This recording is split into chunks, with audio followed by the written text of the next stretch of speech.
Okay, so hello everybody. I will start with just a brief introduction. My name is Divyanshu Kekatpure and I will cover up your high school part for your course of linear algebra. So my topic will be divided into two parts.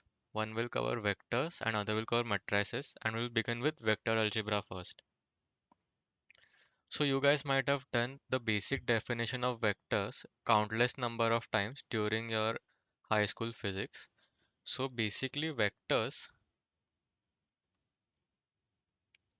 are quantities that have both magnitude and direction. So let's see some examples so to see what we can classify as vectors. So let's take the first example. Let's say a batsman has hit a six with the ball going at 100 kilometers per hour. So this in this case, this example is not a vector. As we can see, the ball is, we only know the speed with which the ball is moving and we don't know the general direction which the ball is moving towards. So this is not a vector. Let's take another case where we say a bowler has bowled a ball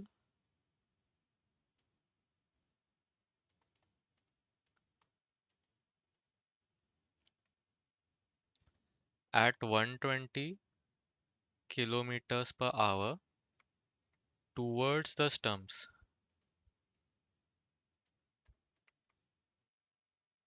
So we can see that the ball is moving at 120 kilometers per hour, which is its magnitude,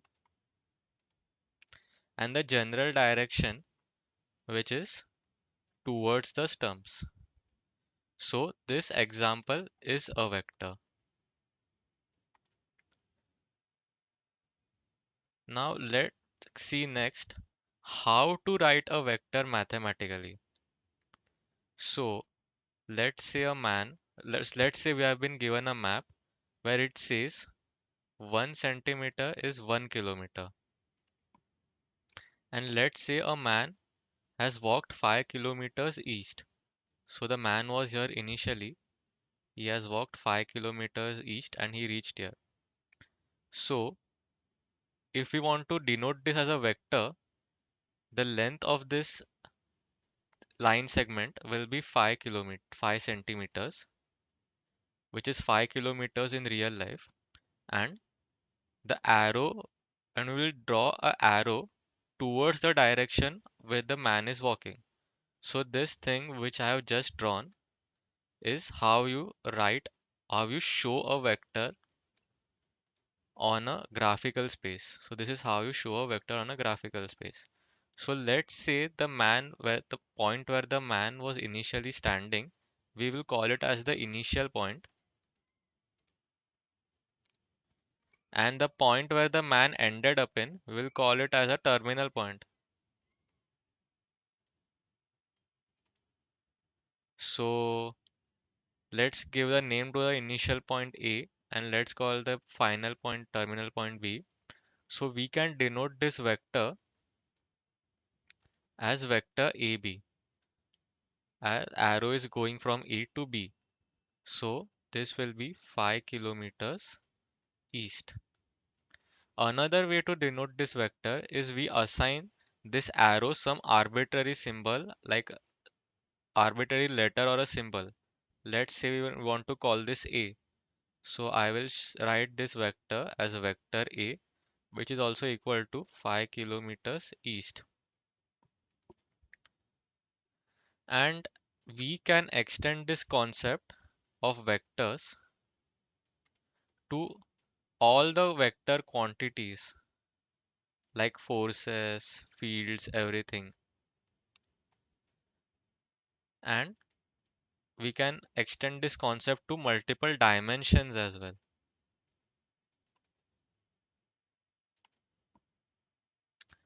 So let's say I am applying a force of 30 newtons to a block towards the right hand side. So this force is 30 newtons. But now from the earlier example where I had written 1 centimeter was 1 kilometers. In this case, if I write 1 centimeter is 1 newton, I am applying a force of 30 newtons. If I say 1 centimeter is 1 newton, I would have to draw an arrow 30 centimeters big, which is not feasible in most real life scenarios while drawing on a paper. So I will use some concept called as concept of scaling. So let's say I want to write 1 centimeter as 5 newtons now. Let's erase this. I want to write 1 centimeter as 5 newtons. So this force has been scaled such that when I am drawing, I would have to draw only a 6 centimeter line with an arrow pointing towards the right hand side. I can choose the unit which I want to scale it in to be any unit. It can be inches, meters, feet. As we choose it, we choose the unit to be convenient for our choice. In my case, I have chosen centimeters. Can be any unit.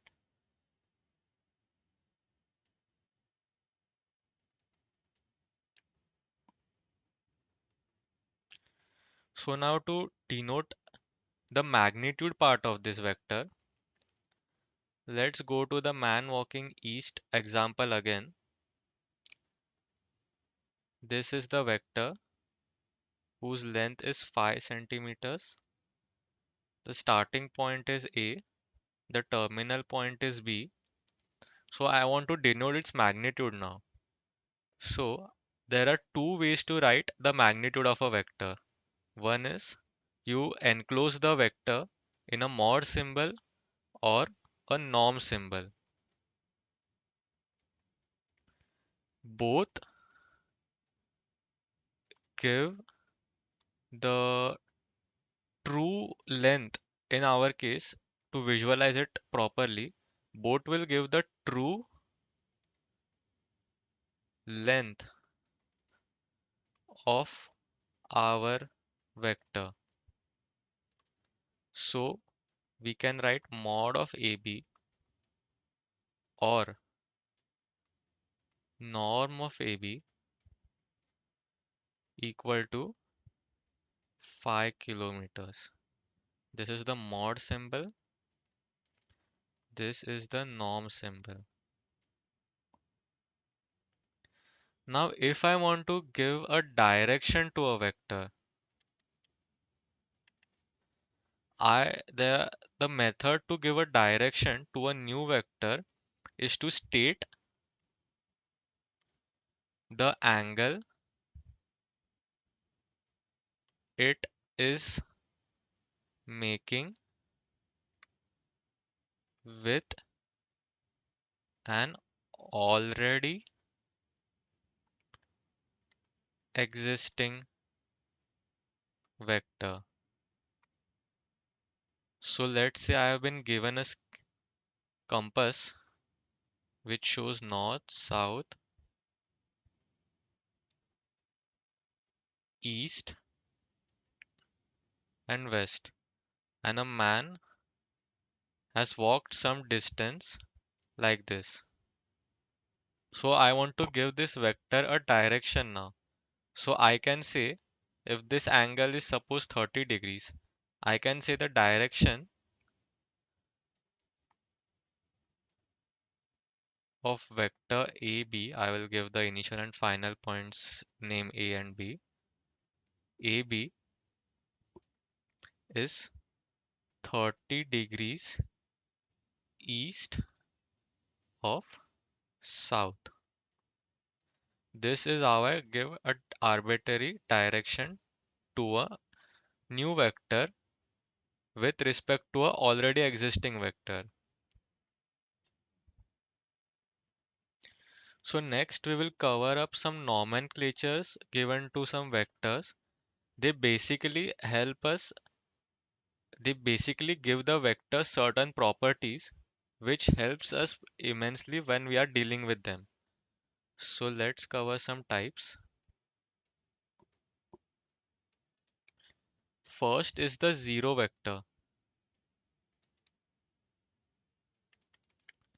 We define a zero vector as a vector having magnitude of 0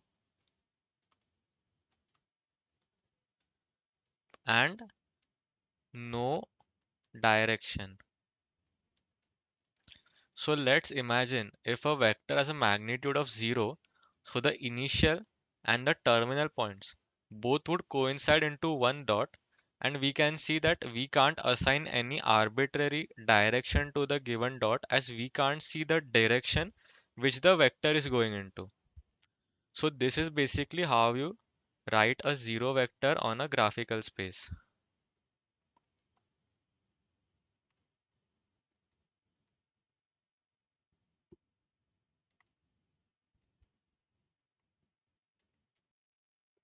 So let's see unit vectors next.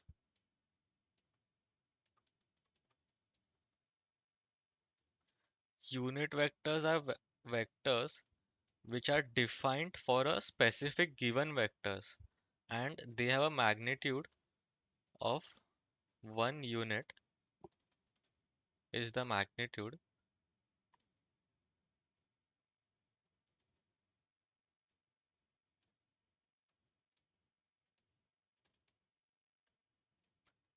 and the direction is in the direction of the given vector.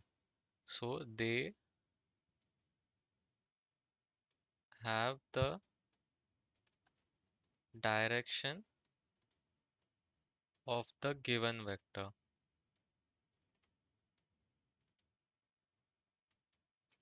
So suppose let us see the example of the block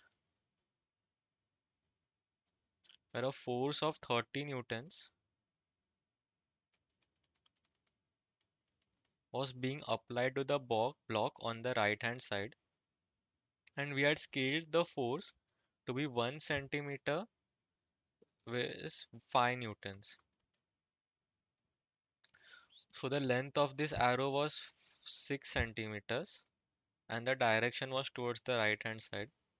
So let us name this vector AB.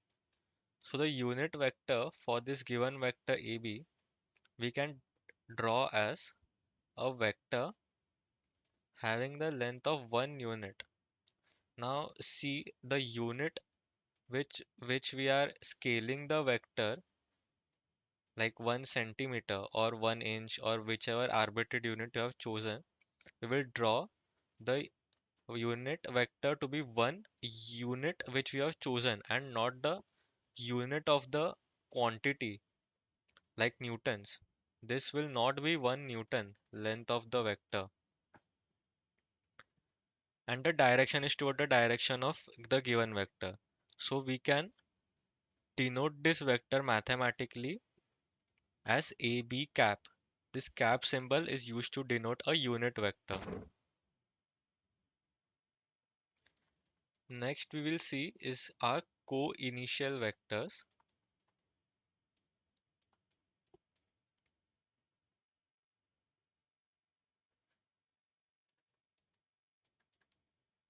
They are vectors basically starting from one initial point.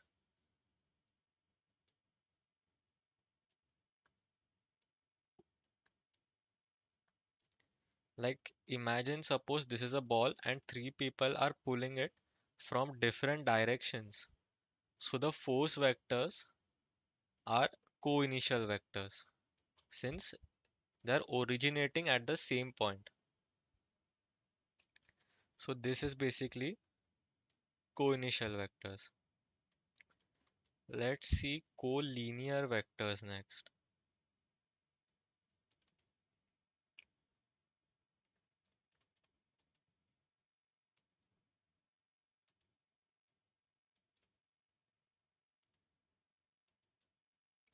So imagine a line in a space, and let's say two vectors are parallel to it. and they are even parallel to themselves. They are parallel to the lines and they are parallel to themselves. Then we will call these as parallel vectors,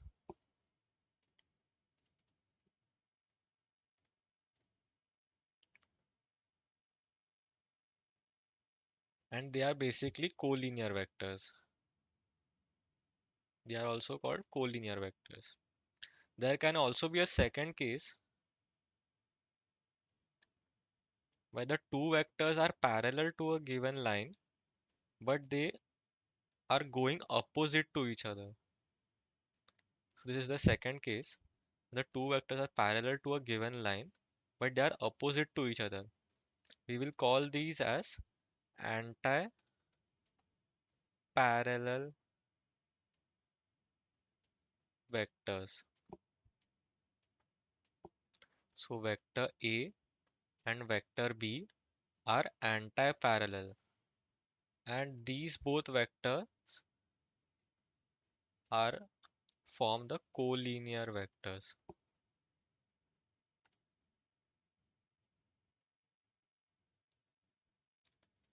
Next, we will see coplanar vectors. So suppose imagine a page of your notebook. We call that as a plane in a 3D space.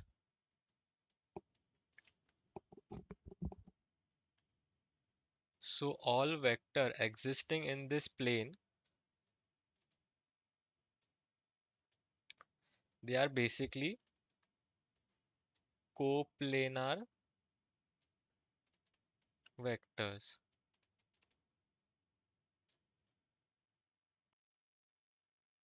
So now there are two categories of vectors remaining. Let's see them.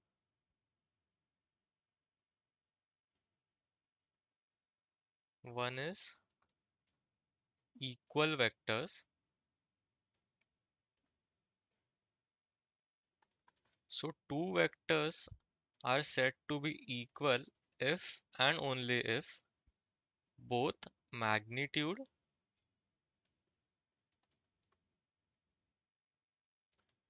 and directions of both vectors are the same.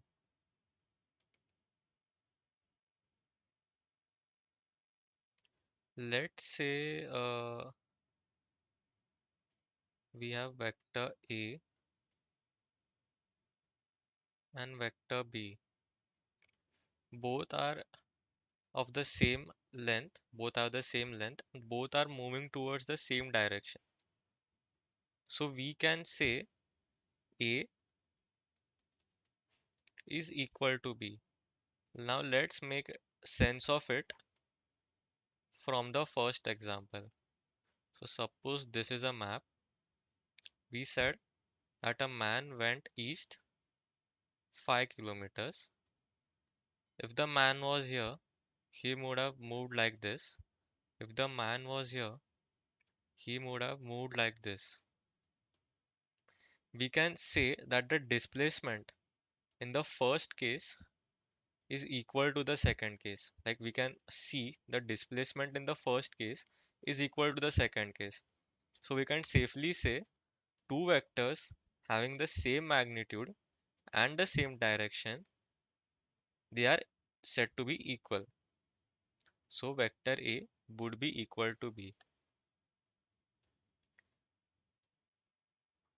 Now let's take a case where suppose we have some vector A and some vector B which is starting from the terminal point of A. And we have another system of a vector A, and let's say we shifted this vector B to some other point. Let's say we shifted the vector B here. Both are going in, both vector A's and vector B's have same magnitudes, and both are going both vector A and vector B are going in the same direction respectively. So we can say this system of vector is equivalent to this system of vectors, as we say we have vector A is equal to vector A of this system and vector B is equal to vector B of this system. So both vector systems are equivalent. This is just a nomenclature you need to keep in mind. Now let's take another example of negative vectors.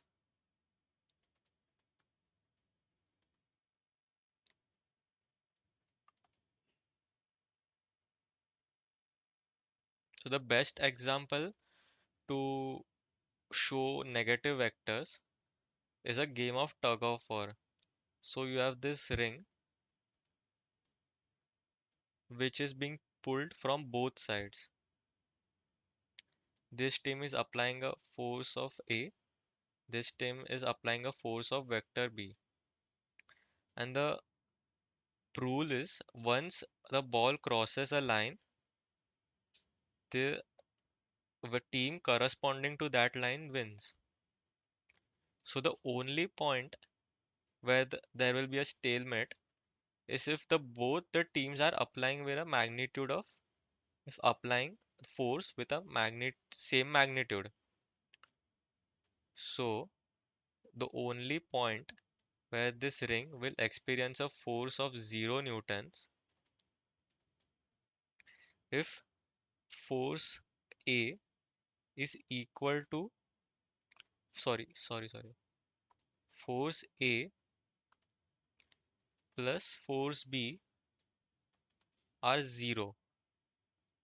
The only point this ring will remain at the same position. So we can say A would be negative of B. So negative vectors are vectors basically having same magnitude